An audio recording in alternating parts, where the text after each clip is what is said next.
In a cult environment, you cannot trust the people around you. Your peers are not people to be trusted because they're working against you. They're other members of the group.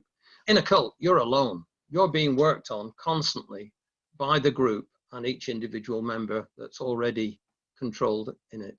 One of the things I say to ex-cult members when they call through to our charity is, if you're going through this and this and this and this and this and this, and they say, yeah, that's me, well, that means you're normal. So cults don't have to worry about trends and so on, because the easiest people to recruit, they've got degrees, they've got a good income, they've got this and that and the other. They don't think it would ever happen to them. And they're encouraged to just simply walk through this door for all kinds of good reasons, and it turns out to be the wrong door, and it closes psychologically behind them.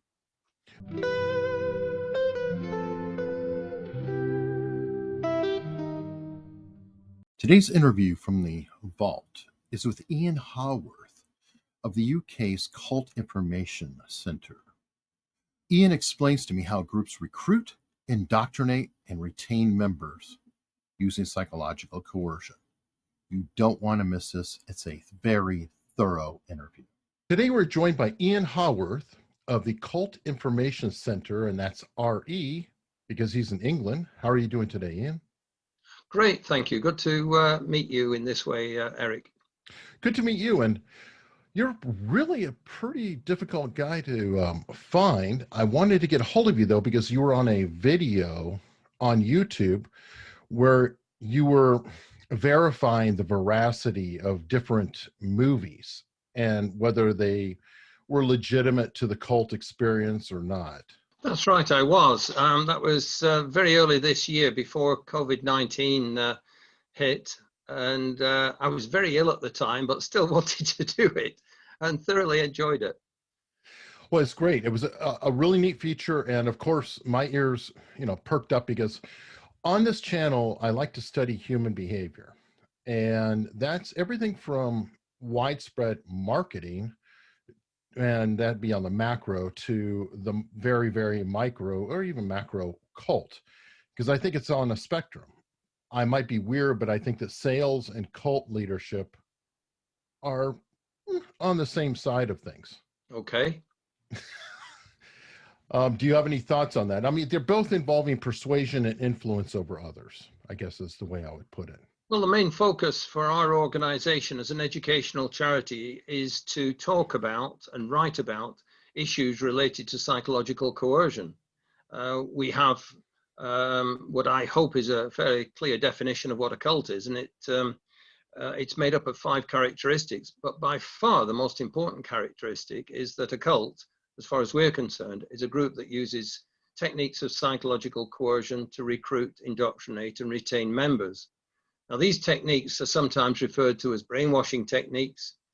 They're sometimes referred to as mind control techniques, and more recently, radicalization techniques, because we believe they're much the same as the techniques used to recruit someone into terrorism. Okay, now, ironically, I was in the military, and we went through basic indoctrination training. And I would argue that that is using these techniques. Now, it's doing it for the government, but there are a lot of parallels in there. Would you agree? A lot of people want to draw those parallels, and I can understand why. I wrote a book in 2001 called Cults, a Practical Guide. And in there, we show differences between being in the army or the forces in general and in a cult. And I think there are significant differences. Obviously, when you're involved in representing your country in the forces, you've got to be in a situation where they can rely on you. And when they say jump, you jump. Right. And certainly, there's a need to conform to the wishes of the army, but you know that ahead of time, and you can check it out ahead of time. And they're going to pay you for your time and trouble, and they're going to look after you if you're hurt. These things don't apply in a cult situation in terms of the looking after you, being able to check it out ahead of time, and so on and so forth. So there are lots of major differences as far as I'm concerned. Okay, well, I guess that I stated it wrong. I wasn't saying the military is a cult. I was saying that there are techniques that are used to indoctrinate people into losing individuality, at least to a degree. So you're part of a unit in the military. Now, the military is very different. You don't have one supreme leader, so to speak, unless you're in North Korea, and I would argue that is a cult, by the way. But here, I meant in just the techniques. Obviously, in the military, there's a chain of command. You have multiple people who you're reporting to. There is oversight. There's other structures. There's law that's actually built into it with UCMJ. Not only that, you have civilian law where courts can actually override military sometimes, depending. So in a cult, I'm sure you would agree that there really is only one source of power, an individual or a core group, and Yep. they're absolute authorities. Yep. Yep. Absolutely. In a cult environment, people are subjected to trance-inducing techniques. The use of hypnosis is very, very common. And that would be something that would separate it right away from what happens in the military.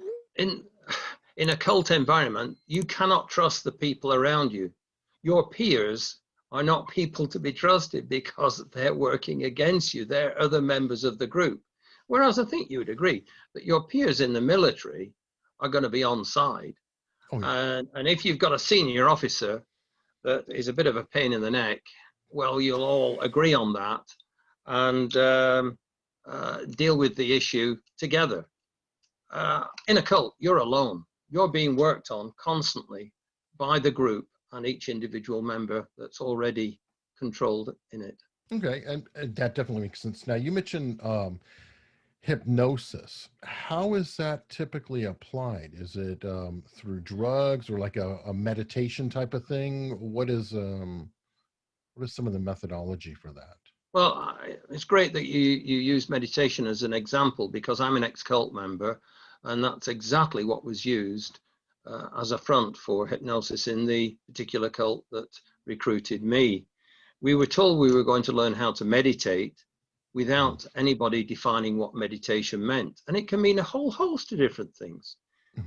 Some things may well be very helpful, beneficial to you, to maybe your place of work or whatever it might be. And there are other things that will just be trance-inducing and put you into a state of mind where you're highly vulnerable to suggestion.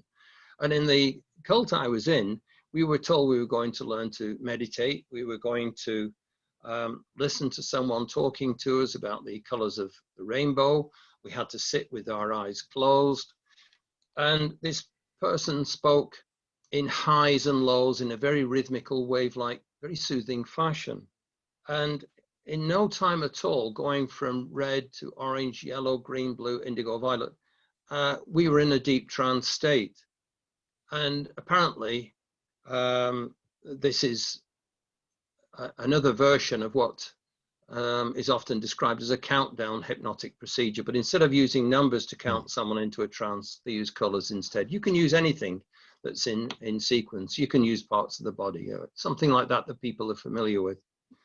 And as they were talking about each color, they would repeat things over and over that would suggest that you're relaxing, that you're feeling sleepy, that everything is fine, and so on and so forth. And you're being lulled into a false sense of security. And by the time they get to indigo or violet or sooner, you're in a deep trance state. And it doesn't feel bad. It feels actually quite good. And that brings up another issue, doesn't it, about feeling good versus whether it is a good situation to be in. Just because something feels good, it's not necessarily good for you, and perhaps a drug parallel might be good there. So hypnosis was introduced in that way in the cult I was in, and we were hypnotized 16 times in a 4-day course without even knowing it once. And at the end of the course, they could just say, think of a rainbow, and we're all in a deep trance state. Wow, and I'm wondering if they were using NLP or neuro-linguistic programming en route to yeah. It is used by some groups. It's quite right to mention that. I'm not aware that it was used in the group I was in.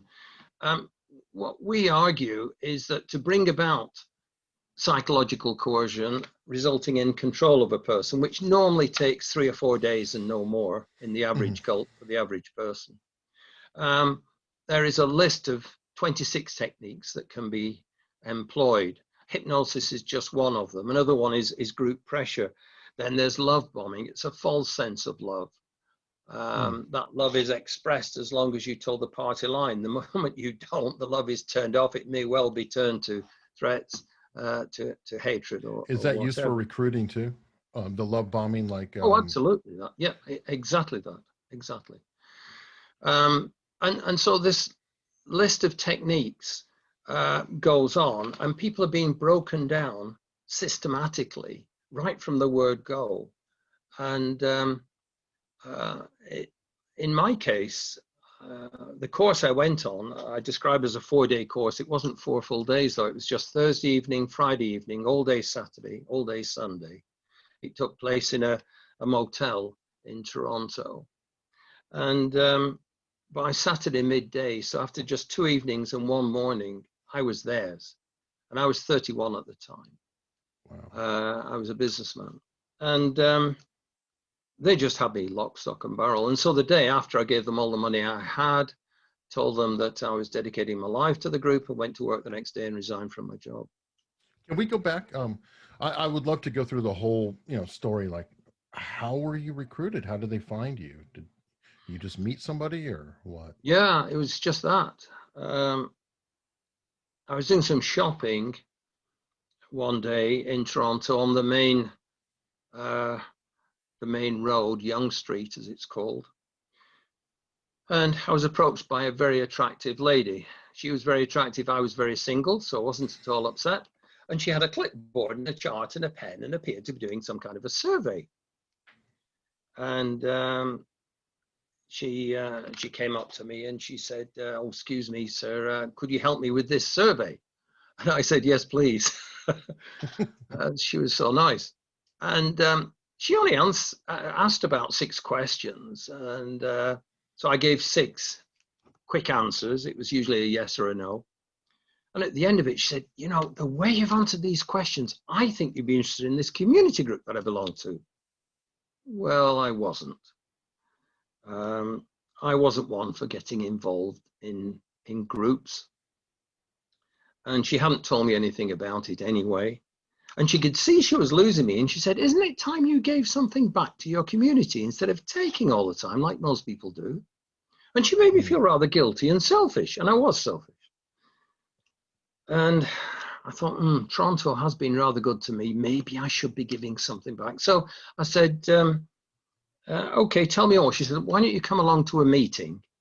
It's going to be in the XYZ Hotel downtown next week, Wednesday evening, 7:30. I'll see you there." And she took my name and phone number so she could confirm the details later. And she did phone me once or twice. And I went to this meeting, and there she was greeting me and various other people. How many people? The meeting, about 100. She said ahead of time there'd be about 100. And so that was true, there were. And the meeting consisted of a talk followed by a coffee break, and that was in turn followed by a short film.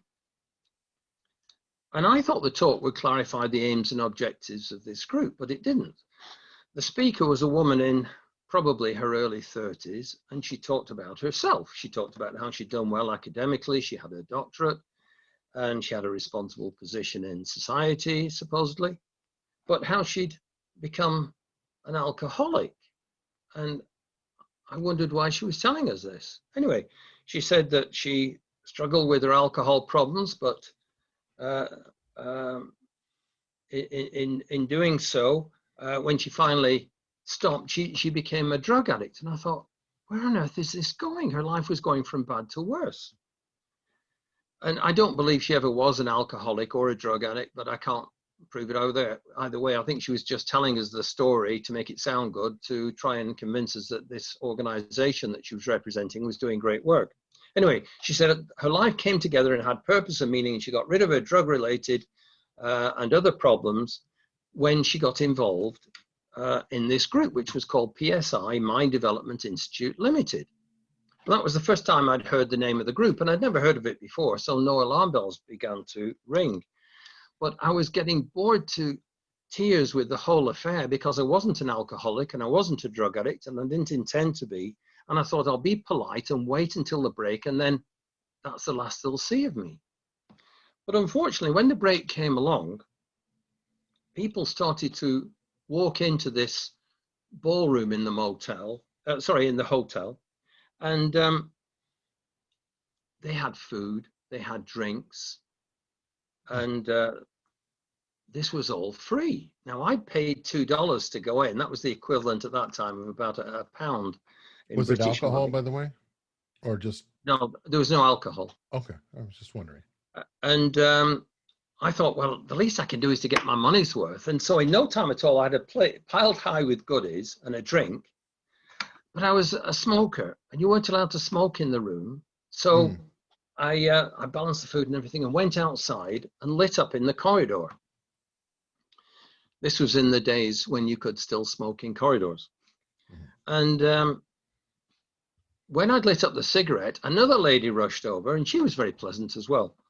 And she said, "Oh, we didn't know you smoked." And I thought I was bothering someone with the fumes. So I pulled out the cigarette and started to look for an ashtray. But she said, "That's all right. You can smoke out here. But have you ever thought of quitting?" And I said, "Yes." "Why?" She said, "Oh, well, we have a course which will show you how to quit smoking." I said, "Really? Tell me more." She'd finally hit my area of interest, because about a month before this, my doctor said that smoking would probably kill me by the time I was 40. But I got 9 years to go, so I wasn't exactly counting the days. But Right. I had to take it seriously, and I wanted to quit. And I'd looked around the marketplace in Toronto at the time and found that there was another course available where they charged $225 for a 5-week program that they claimed had about 70% success. So I thought, I'll compare that with this. So I said, "What is it you're offering?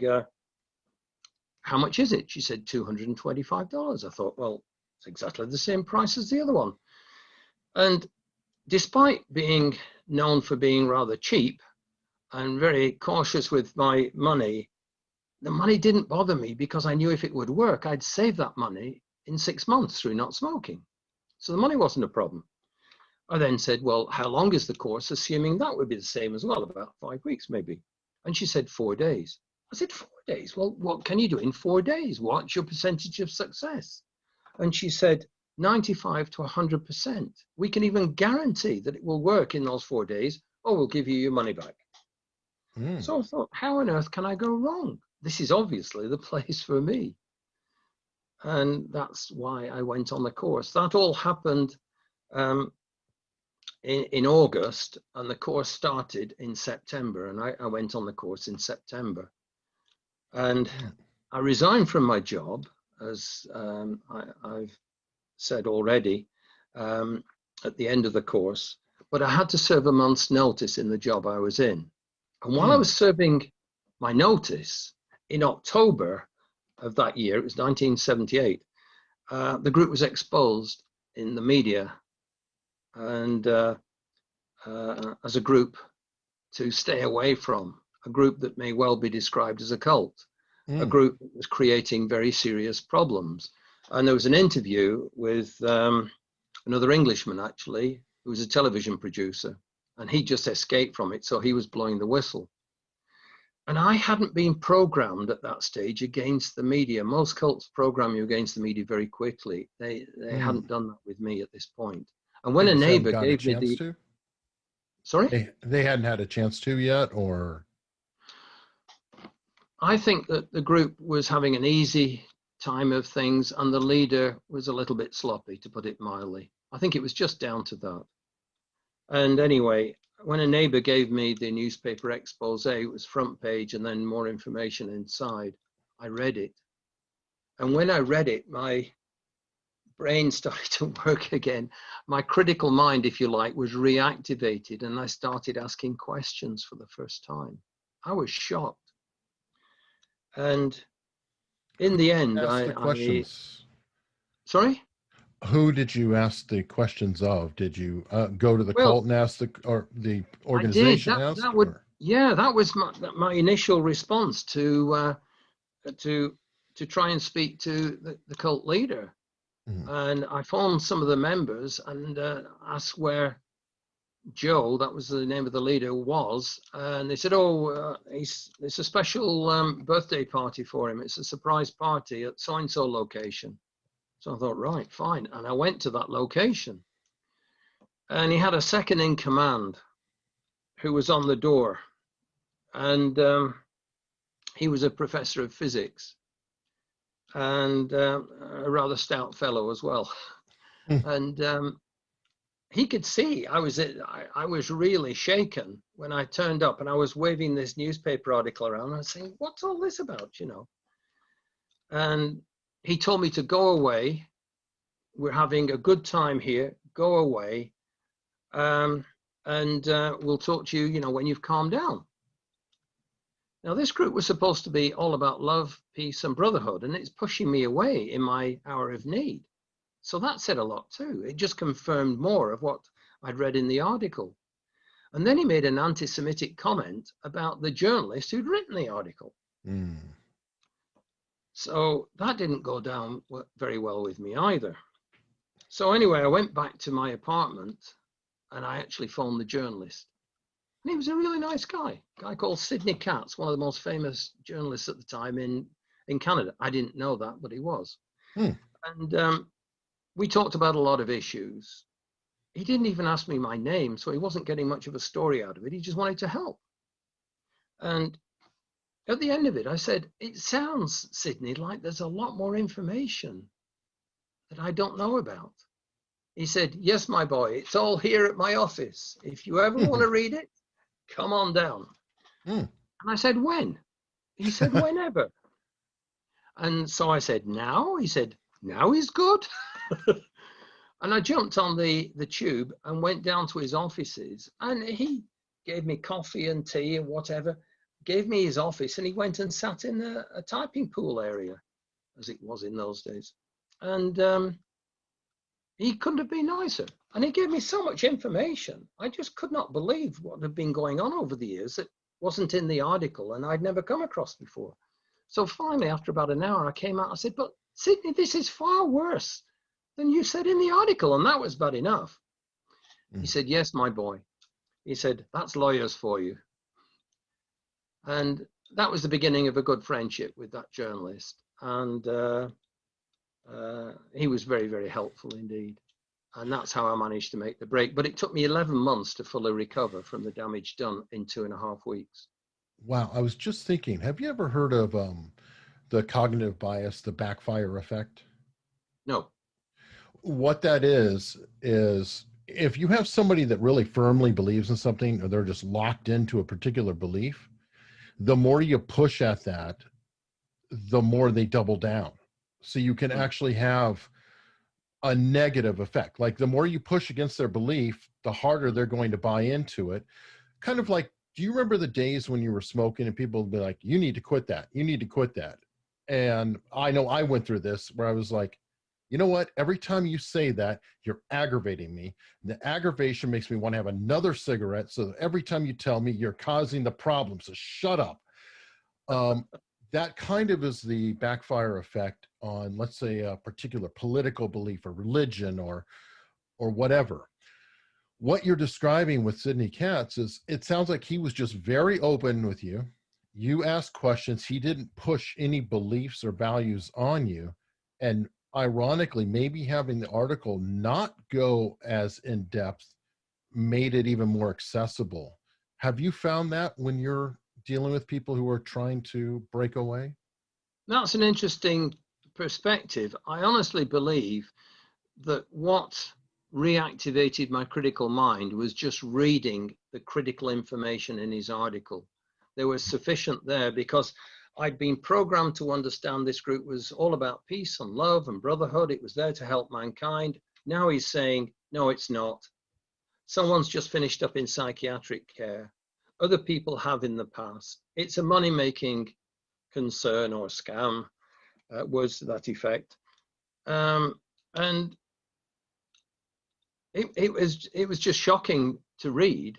And I knew that from a business studies background, you couldn't say all of those things in an article in a major publication like the Toronto Star, which is a national paper, as you probably know, unless you could back it up in court. And so that's what did it for me, really. It was just that I was faced with reality for the first time. What Sydney did afterwards certainly didn't make things worse. And so he had a degree in psychology as well, which probably helped. He knew how to deal with people. He was a nice guy, though. And but I was already switched on and asking all kinds of questions. And didn't know, though, that I was going to face 11 months of nightmare withdrawal symptoms. And today they're often equated with post-traumatic stress disorder. Typical symptoms include hallucinations, delusions, insomnia, amnesia, violent emotional outbursts, suicidal tendencies, abnormal weight gain or loss. It can go either way. It's not a nice time. And going through that was really awful.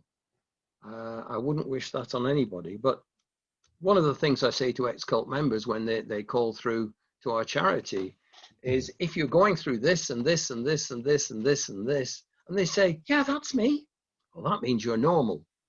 And that's good news for them, because they think they're ready for a straitjacket, when in fact, all it is part of the healing that they've got to go through. Well, can we shift to that then? What inspired you after, breaking away yourself? You then created this cult information center. When did that happen, and what led you down that path? Because you're in England now versus Canada. That's right. That's right. I've been brought up in a farming community in the north of Britain, and we had a pretty simple attitude to things that were wrong. If it's wrong, you expose it. You tell someone else. And so I just had an overwhelming desire to warn other people. And I started in Canada, COMA, which was a charity. And COMA stood for Council on Mind Abuse. Everybody remembered COMA, couldn't remember what it stood for. And when I was thinking along these lines in the first month or two of my recovery, the world was hit with the tragedy in Jonestown, Guyana. I got out in October, and the Guyana mass death occurred in October of 78. And I remember seeing the pictures on Newsweek and all the other major magazines of the dead bodies, and I thought, I could have been one of those. And the media started talking about it and said, is this a problem that Canadians should be aware of and concerned about? And I put my hand up and said, yes, it is, and got my first interview with CHFI-FM. I even remember the name of the station. And once I did that interview, everybody wanted to interview me then. And as time went by, I got my job back because I hadn't served my notice, and my boss was worried about me and hadn't actually filed my resignation with head office. And so she said, oh, you want this back? And she tore up the resignation and gave it back to me. She was very understanding. And so I carried on working, but also in my free time, working on setting up this charity. And in June the following year, I started working full-time for the charity, which again was COMA, Council on Mind Abuse. and we got a lot more media coverage, but we also got a lot of flack. The flack started to come to us from the cults. We were getting threats and all kinds of things, and that persisted for a long time. And after running it for 8 years, I'd got married by then, and I had a desire to be nearer to my extended family in the UK and have my children near to their aunts and uncles and grandparents and so on. And so we came back to the UK. And so I carried on the work here by setting up the Cult Information Centre, which is an educational charity. Okay. Now, I've spoken with Rick Allen Ross, who also is very much against cults, and I imagine you've corresponded with him to some degree. He came along after me, and I've not really communicated much with him, but I see him as a good ally in the field, definitely. Okay. He has run into, shall we say, the power of some of the cults. One of which we'll just say Scientology, because everybody knows they're out there. There's arguments whether they're a cult or religion. That's something being argued in the press. But almost everyone would agree that they have very deep pockets and very well-paid lawyers. Is that something that you've had to cope with over time? Is different, I'll say, organizations? You were telling me earlier that you can't use the word cult in England because there are specific laws, and that could be, I guess, considered libelous or slanderous. Yeah, I mean, I can use any word I want, but it's not deemed to be prudent to open the door to all kinds of litigation, and so I'm just careful. However, I remember once being asked to give a lecture at Guelph University. Guelph is in Ontario, Canada. I can't remember how far it is from Toronto, but probably 50 miles, something like that.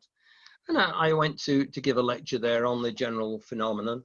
And then in the question time, they had a lot of questions about a specific group. And I answered those questions to the best of my ability. And I actually was told ahead of time that those sorts of questions may come up. And I took along someone else with me who had even more expertise on that one group. So we fielded questions, and afterwards the local paper wrote an article about it. I didn't know there was a journalist there. And the journalist misquoted me.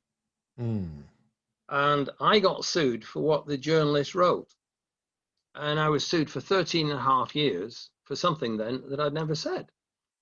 And when I stood firm and fought it, when I lived in Canada, the group backed off.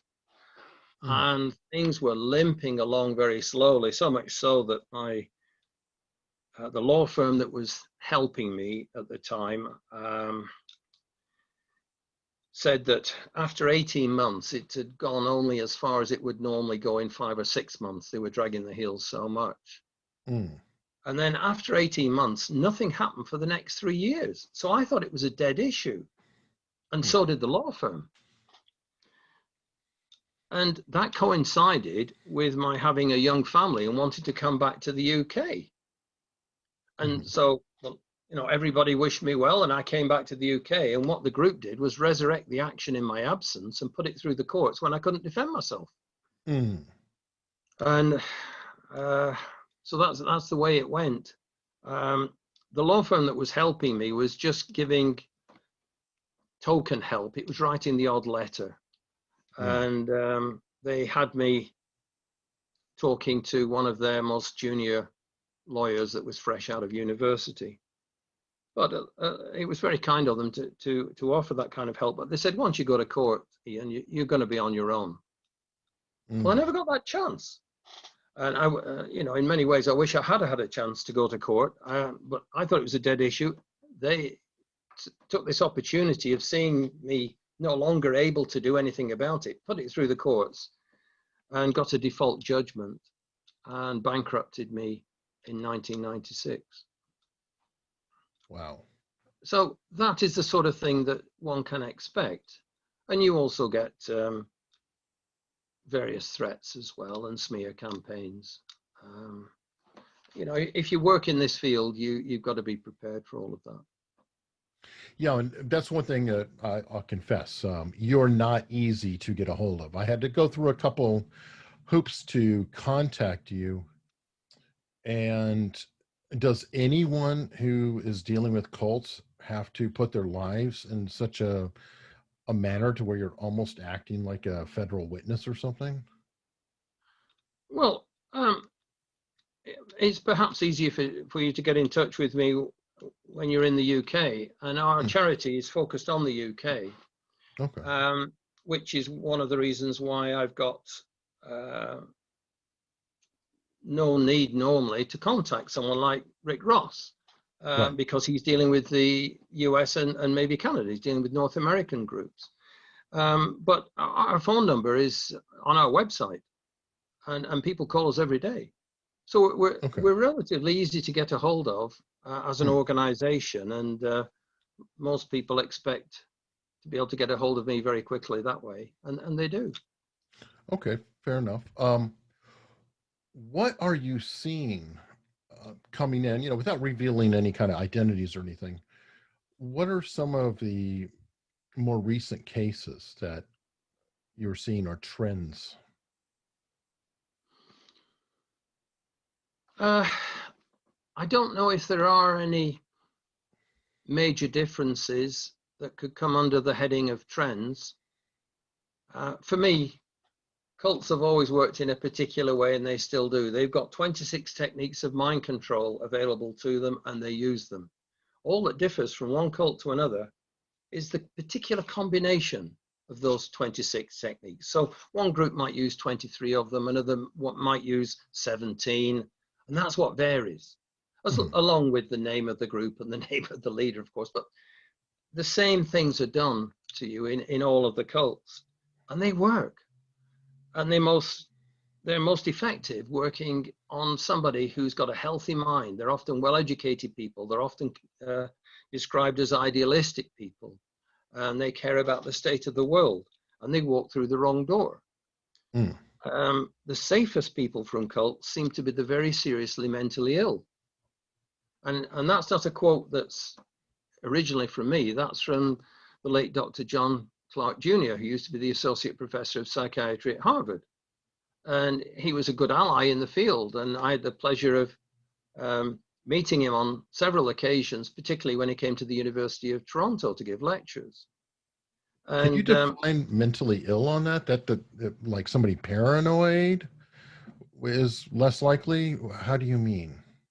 I don't know that I'm qualified to answer that one, but Okay. that's the way Clark put it. He said, when you put pressure on the human mind Hmm. um, through the techniques that cults employ, then the mind can only take this pressure for so long, and then something has to happen. And I love to show it this way. So you're putting pressure on the human mind, and he said your personality changes. And so your original personality is pushed out of gear, if you will, and a new personality is adopted. So Clark was talking about a sudden drastic personality change. And so if Clark's right, we should see victims of cults change and become someone else. And we do. And that's what provokes families to call us every week.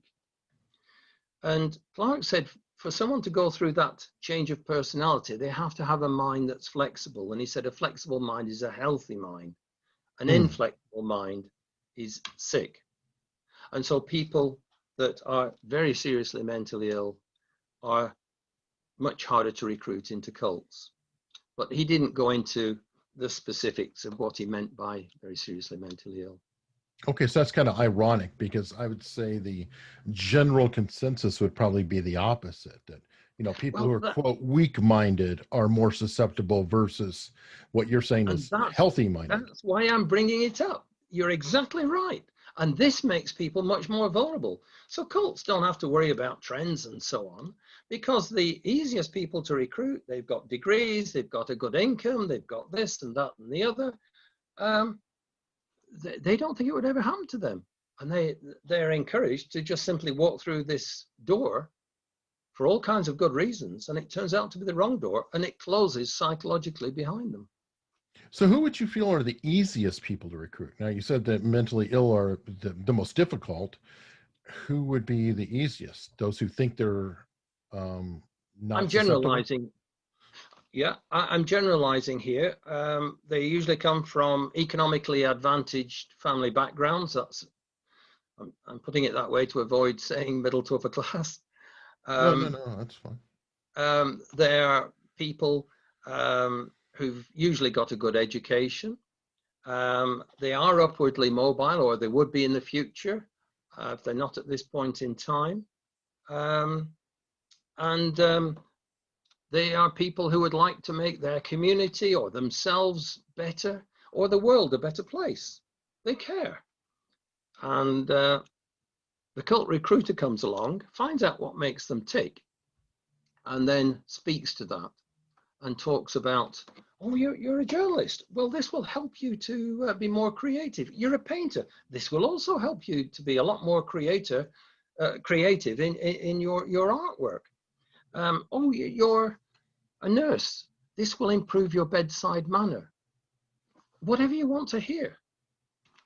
And so the end justifies the means. They will lie to people just to get them to go through that door.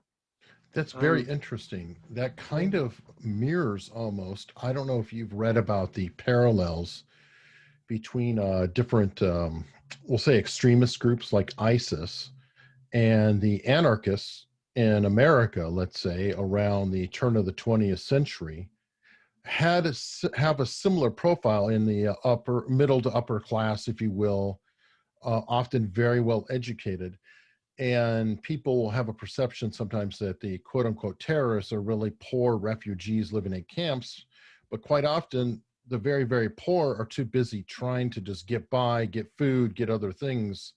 And they don't necessarily fall into cults that easily, because they're just too busy trying to take care of their family or get something done. And they don't have the luxury of time to listen to a persuasive argument. Does that make sense? I think you've hit the nail on the head. I remember when I was in Canada listening to a radio interview with a gentleman who was from some kind of an African background. Mm-hmm. And he said, people like me, meaning people with his kind of job, he was involved in some kind of labor-oriented job. And he said, people like me don't get involved in cults because of TCB. And I thought, what's TCB? Is this a new drug he's found and it prevents you from getting involved in a cult? And he said, it's taking care of business. He said, we have to struggle as Black people in general. There are exceptions, obviously. Tiger Woods being one of them. To put bread on the table, we have to work so hard. And then he said, we don't have time for those whitey debating activities. And that was the way he put it. And I thought, this guy makes a lot of sense.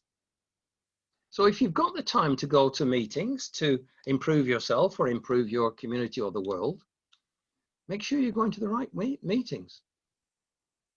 Okay. And while we're on that, there's another type of cult. I think of it as at least culty, and that's MLMs, or multi-level marketing. I don't know if you've dealt with that at all, but there are some very distinct behaviors with these groups that have pyramid schemes and all that I feel resemble, or at least rhyme with cults. What is that saying? History doesn't repeat itself, but it rhymes. People will go to a seminar over a weekend. All of a sudden, they're trying to get money from every relative. They start to lose family relations, things like that. Well, I was asked by 2 MLMs to try and help them and act as a consultant to show them where they were going wrong if they were going wrong. And one in particular had very clearly got some problems. And the problems seemed to emanate from one particular network representing that organization, as opposed to a whole host of other networks. And so I tried to help them to sort out the problems with that particular network. And they attempted to do that. And I got involved in it because another colleague in the field knew that I had quite a bit of knowledge about that particular group from my time in Canada, because it's an international group, but I'd come across it in Canada. And he'd been to their head office and he said, they're going to listen to us. I said, no, they're not. He said, yes, they are, and persuaded me finally to go along, and they did listen. And so I acted as a consultant for them to show them why they were being criticized and why they were sometimes being compared with cults. I believe that the comparison was wrong, and it was bad. How do I best describe it? They were involved in bad practices in the workplace. At least that particular network was. And for me, there's a big difference between some inappropriate business practices and what cults are doing. There was a lot of rah, rah, rah at the meetings before you even knew what was going on. Oh, you've got to praise this and clap. He's just come on. Oh, yeah, this isn't. You think, what's going on here? And there were quite often claims made about the kind of income you could make that were not realistic at all. But I never, ever saw what I would constitute as mind control. On the other hand, I believe you're completely right, because there are MLMs out there that are operating as cults. And so it's a case of which MLM are we talking about? And so, yes, some of them will get into the whole sphere of using full-blown mind control, others bad business practices. Okay, well, to wrap up, I have one very loaded question. Okay. If I am interested in a group, whatever it is, and I walk into a meeting, what should I watch out for that should trigger me to say, get out now? I would have checked it out as much as possible before going to that meeting if I was you. I would Google it, see what comes up there. There's a lot of information. I mean, you've mentioned Rick Ross. He has a great website full of information about a whole host of groups in North America and elsewhere. It's marvelous. So why not check it out online, see what's available there, and then go along to that meeting with lots and lots and lots of questions. And ask these questions, and a cult won't want to answer them. And if there is no info? Sorry? And if there is no info about them online? If there is no info online, then I would contact people in our field first, and do as much homework as you can. People in our field compile lists of organizations about which concerns have been expressed, and they can be very useful in helping people to do their homework. We do that all the time here. And Rick Ross and Steve Hassan and various other people in North America would do the same. But it really comes down to asking questions. And if you're getting perhaps warm and fuzzy answers rather than anything that's got some clarity to it, then I would stay away until you know for sure that this group is okay. And check it out with as many different sources as you can. If it claims to be a religious group, check it out with the religious community in the area. If it claims to be, we talk about religious cults and therapy cults. If it claims to be offering therapy, what do the other therapists in the area say about it? What does the mental health community say in general about it?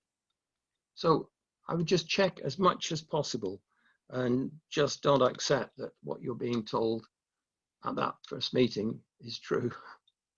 Would you recommend a cooling off period if you have any kind of twinge at all? Like, just before you do anything, just go home and sleep on it? Well, you've said something, again, interesting, that you said twinge. If you mean a gut feeling that there might be something off, I would really take that very, very seriously. A lot of people have had gut feelings and haven't acted on them and have finished up in very serious trouble in cults. So if you have a twinge, if you have a gut feeling, I would definitely stay away and have that cooling off period, as you put it, until you know more. And if it checks out in the end and you were wrong and the group's okay, fine. Oh, fantastic. And until then, you're at cultinformation.org.uk. Yes, with the triple W's in front. Oh, fantastic. And Ian, thank you so much for coming on. Thank you, Eric. I've enjoyed it.